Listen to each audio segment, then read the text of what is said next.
ಜೀ ಕನ್ನಡ ವಾಹಿನಿಯಲ್ಲಿ ಪ್ರಸಾರ ಕಾಣುತ್ತಿರುವ ಅಮೃತಧಾರೆಯಲ್ಲಿ ವಿಶೇಷ ಸಂಚಿಕೆಗಳು ಮೂಡಿಬರಲಿವೆ.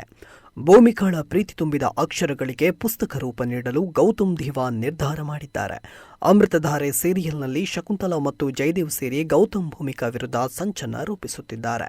ತಂದೆ ಸದಾಶಿವ ಅವರು ಭೂಮಿಕಾಗೆ ಚಿಕ್ಕ ವಯಸ್ಸಿನಿಂದಲೂ ಬರವಣಿಗೆ ಮತ್ತು ಓದಿನ ಬಗೆಗೆ ಹೇಳಿಕೊಟ್ಟು ಅಭ್ಯಾಸ ಮಾಡಿಸಿರುತ್ತಾರೆ. ಪ್ರತಿನಿತ್ಯ ತಮ್ಮ ಡೈರಿಯಲ್ಲಿ ಭೂಮಿ ಆ ದಿನ ನಡೆದ ಘಟನೆ, ಆದ ಭೇಟಿ, ಕಂಡ ಕನಸುಗಳ ಬಗ್ಗೆ ಬರೆಯುವ ಅಭ್ಯಾಸ ಮಾಡಿರುತ್ತಾರೆ. ಇವರಿಗೆ ಅತ್ಯಂತ ಪ್ರಿಯವಾದ ಬರಹಗಾರರು ಅಂದ್ರೆ ಜೋಗಿ. ಹೀಗಾಗಿ ಭೂಮಿಕಾ ಒಲವಿನ ಧಾರೆಗೆ ಪುಸ್ತಕ ರೂಪ ಕೊಟ್ಟು ಸರ್ಪ್ರೈಸ್ ನೀಡಲು ಗೌತಮ್ ನಿರ್ಧಾರ ಮಾಡುತ್ತಾನೆ. ಭೂಮಿಕಾಳ ಡೈರಿಯನ್ನು ಪುಸ್ತಕ ರೂಪದಲ್ಲಿ ತರಲು ಹಿರಿಯ ಪತ್ರಕರ್ತ ಹರೀಶ್ ನಾಗರಾಜು ಜೋಗಿಯವರ ಎಂಟ್ರಿಯಾಗಿದೆ. ಈ ಎಲ್ಲ ತಿರುವುಗಳು ಧಾರಾವಾಹಿಯಲ್ಲಿ ಕುತೂಹಲ ಹೆಚ್ಚಿಸಿವೆ. ಜೋಗಿ ಸರ್ ಎಂದರೆ ಸೀರಿಯಲ್ನಲ್ಲಿ ಭೂಮಿಕಾಗೆ ಸಿಕ್ಕಾಪಟ್ಟೆ ಆಪ್ತರು. ಇದೇ ಕಾರಣಕ್ಕೆ ಈ ಹಿಂದೆಯೂ ಗೌತಮ್ ಇವರನ್ನ ಪರಿಚಯ ಮಾಡಿಸಿ ಭೂಮಿಕಾಗೆ ಸರ್ಪ್ರೈಸ್ ನೀಡಿದರೆ, ಇದೀಗ ಅಮೃತಧಾರೆ ಪುಸ್ತಕದ ಬಿಡುಗಡೆಗೂ ಅವರನ್ನೇ ಆಹ್ವಾನಿಸಿರುವ ಪ್ರೋಮೋ ಬಿಡುಗಡೆ ಮಾಡಲಾಗಿದೆ.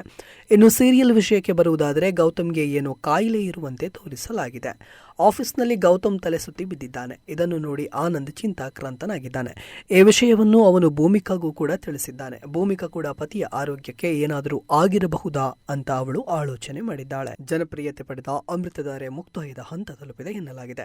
ಈಗಾಗಲೇ 900 ಸಂಚಿಕೆಗಳನ್ನು ಪೂರೈಸಿ 1000ದತ್ತ ಕಾಲಿಡುತ್ತಿರುವ ಧಾರಾವಾಹಿಗೆ ಶುಭಂ ಹೇಳುವ ಯೋಜನೆಯಲ್ಲಿದೆ ತಂಡ. ಈ ಜಾಗಕ್ಕೆ ಹೊಸ ಧಾರಾವಾಹಿ ಜಗದ್ದಾತ್ರಿ ಬರಲಿದೆ. ಅಮೃತಧಾರೆ ಧಾರಾವಾಹಿಯ ನಿರ್ಮಾಪಕರಾದ ಮಹೇಶ್ ರಾವ್ ಅವರು ಜಗದ್ದಾತ್ರಿಗೆ ಬಂಡವಾಳ ಹಾಕಿದ್ದಾರೆ. ಮೂರನೇ ವ್ಯಕ್ತಿಯ ಮೂಲಕ ಮಗನಿಗೆ ಬೇಲ್ ಕೊಡಿಸುವಲ್ಲಿ ಶಕುಂತಲಾ ಸಕ್ಸಸ್ ಆಗಿದ್ದಾಳೆ. ಹಾಗೆಯೇ ಮನೆಯಿಂದ ಹೊರಗೆ ಜಯದೇವ್ನನ್ನ ಭೇಟಿಯಾಗಿದ್ದಾಳೆ. ಹಾಗೆಯೇ ತಾನು ಮಾಡುತ್ತಿರುವುದೆಲ್ಲವೂ ನಾಟಕ ಎಂಬುದನ್ನು ಮಗನ ಮುಂದೆ ಶಕುಂತಲಾ ಹೇಳಿಕೊಂಡಿದ್ದಾಳೆ.